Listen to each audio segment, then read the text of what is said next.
Welcome back to Kit Car Direct and MK Sportscars, guys. We're back in the workshop again. The sun's been shining, it's been glorious. Hopefully you've been treading the tarmac with your kit cars out there and having a bit of a blast, and plenty of track day action, hopefully, which we've got coming up. We've got some race meetings coming up, so we're looking forward to that. But first we're going to jump into this Mazda RX-5 base car. We know, if you subscribe, you would have seen we've been doing the turbo conversion on this. Very popular conversion to do. This week we've been doing a little bit of testing on the car, just giving it some road tests now that it's all dialed in. So it's got the TD04 turbo here, top mounted manifold, it's got our intercooler system and radiator package on it. ECU is under here, plugged in, and you got this little vacuum line that goes back to the ECU. Obviously it has to have turbo drains, and the link pipe goes for exactly the same hole here as where the standard exhaust system comes out. So we're just running this off a wastegate basic actuator set about, I think it's 8 psi, this particular one for opening. So that's what it's going to generally run, make normally around about 230 horsepower in that number, if not a bit more. Sometimes, depending on how the mapping goes, how healthy the engines are. So the road test has been done. We've got a good base map for these. It works sometimes as a fine tuning, so we may take this to dyno to give it a little bit more fine tuning. But other than that, it's certainly added at least 100 horsepower, which is amazing. So it's a super nice clean install. I think if you look under the engine bay here now, there's nothing really here. It looks very purposeful and nice with a turbo, everything stuck under here. It looks really super clean. It was a clean build anyway. If you've been to Malvern Kit Car Show, you would have seen this one on the stand. So it's all been finalised and finished. So super happy with that. So next job for this will probably be dyno time.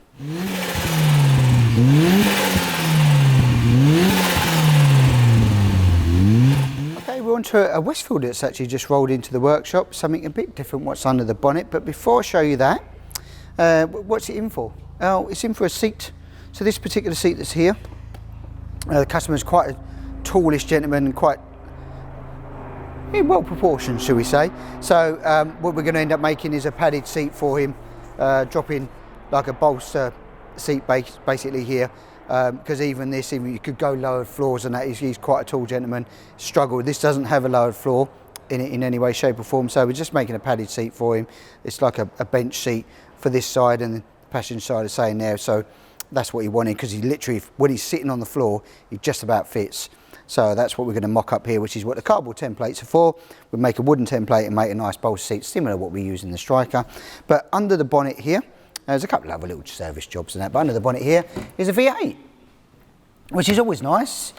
So there's a few cars out there in the world, and even a few MKs that were done with V8s over the time period and that, but I think you can see that's been well shoehorned in there. There's a lot going on.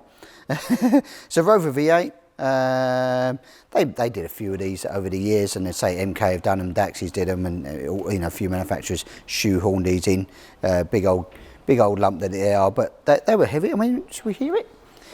It's actually quite quiet, this particular one. Not as noisy as you think, but we'll give it a, make sure she's in, we'll give it a go, see if she starts. Always on camera, it never starts first time, does it?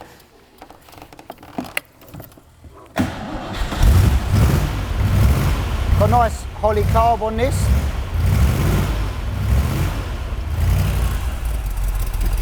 I think it's that nice little burble. She's a bit cold, but yeah, lovely sound. Always nice to see something different appear in the workshop. And a V8, I do like a V8. Just something about them. Obviously, it's not like a bike engine; it's heavy and lumpy. But as a tourer, that thing would be absolutely awesome. The only thing it won't pass is a petrol station, but it's awesome. Nice bit of kit, and can't wait to get on it. Right guys, well it's Indy Classic time. This was a turbocharged one that had problems with clutch slip we spoke about, and some cooling problems. So customers supplied us a new 4-paddle clutch, which is going to be going in, flywheel and everything else. So to do that, unfortunately, means taking the old engine out. It's a 1.8 Z-Tech engine here that we've got. That's all that we plucked out the engine bay, do the clutch. But while we're in there, always good to check. The seal in the gearbox, you won't see it in there guys, but the seal in the back of the gearbox for the input shaft there is actually leaking oil. So it wasn't getting onto the clutch, but it's a couple of quid part. If you've got the engine out, it's worth doing. And also the rear main on this particular one behind the flywheel, we did, because we were taking the flywheel off, we would check it. Also behind here had a slight, well, for the couple of quid it is, put the new rear main in while you've got it all out, because otherwise to get it all out to do a change on it is not worth it. So that's being done while we've got it, and then it will go back in and we'll look at some of the cooling issues and everything else afterwards. But yeah, it's got a nice little turbocharger, got a charge cooler and everything else on it. I don't know what power it makes, probably decent power. It's always going to make good power with that turbo setup that it's got on it as well. But there's a lot of pipe work, a lot of plumbing work to get out, and we just got to look at the radiator and charge cooling system on this as well to try and help get some of these temperatures down, because it gets hot rather quick. But then turbos do, but we can do better and make it more efficient. So yeah, this will be done. Waiting for a couple of the parts now, which is the 2 seals, because we didn't know we was going to need them, but as precaution we're putting them in. They'll be here, and then we'll bolt this back in, get the new clutch on, engine back in, starts tackling the temperature issues on the vehicle at the same time. But yeah, cool. Love stuff like that, didn't you? Love it. Right, so it's Silver Striker time. Another little one that says, 1600 Z-Tech base car. It's going carbs. We're building for the customer here. I've had to go backwards to go forwards, unfortunately, on this particular vehicle to do some of the things. It's been a long-term project with the customer. So it's had a new steering column that's completely fitted in now, that we've made and made the adaptation for it, and some of the brackets we've just got to finish off. They had to change the bulkhead to mount it all, so we've got a new bulkhead gone in. It's been adapted because it wouldn't work with any steering column arrangement, but that's now fitted in. The battery tray is going to go in, header tank's going to go in this position. We've done the mock-up for that. All the body fitment's been done as well, and we've made it so it all fits, so even the bonnet has been on, and we've done that. And then the dashboard is in, cut the hole for the steering column. There's an ECU tray and panel has all gone in. Prop shaft is here. We've cut and chopped and modified and shortened the original style prop shafts that's for these vehicles. This is just got to be balanced and then going off to paint as well. Just needs that final job. We just wanted to check lengths, so just need a balance, paint that as well. A lot of bits and bobs throughout here. We're doing all the fixings. We've got the wiring looms ready to prep to go in, all the ECU tray panels underneath, as I say, wiring, and that we've sort of trying to get all the fixings in on the vehicle, so we run them all round everywhere. These little saddle bushes, they've all been done as well. We had to modify some mounts to get the engine a slightly bit lower as well on those. But yeah, bonnet goes on, fits a treat now. As soon as you start putting body panels on, it looks like a finished car, but takes a bit more than that, unfortunately. But yeah, so we'll carry on with that. Some of the alley panels have been done, pre-trimmed. These have all been pre-trimmed and drilled, and they'll all go off to powder coat. So we get all the trimming, all the panelling done, send them off to powder, what needs powdering, what doesn't need powdering, and then it can get bolted up back on. So it's best to do that dry mock-up and this stuff as well. So yeah, cracking on with the little Striker. Right guys, so we're standing over a chassis here. We might as well do it while we're here. It's chassis register time of the week. Yeah, that's it. We're going to stick it up. I think the top 10 is going to be on this side, Elliot. I'm sure we'll put it up this week. If you want to know about more information about that, or the queue, etc., or the product, come down and see us here at the factory, or hook Neil or Andy up for email, phone call, and they'll talk you through the process. While we're here, before we get into this, which we're going to be talking about another new thing that we're doing, I had a little Caterham in as well this week. We're doing all these other projects, but we get Westfield's, Caterham's, other things under Kit Car Direct banner. We work on them all. It's not a problem. That was in for a load of servicing, so it's done oils and fluids and stuff like that as per the book manual that Caterham supply, and the customer supplied his own oils and etc. We're quite happy to do that. It's not a problem.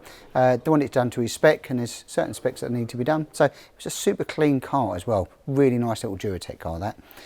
Right, now let's get into this. What we're talking about here, so it's an RX-5 chassis. Now, you may know or may not know, on the standard forward-based chassis, we've done the lowered floor plans on them as well. So we thought, well, about time we started looking at the RX-5 one. Now, the RX-5 one's, the chassis very different.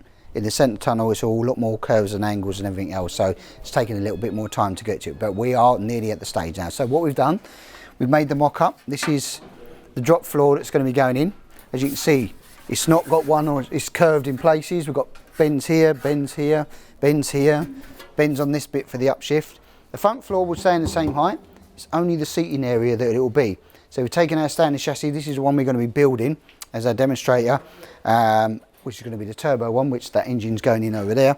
And we've made this as the template. We've got some CAD drawings for this as well, CAD files.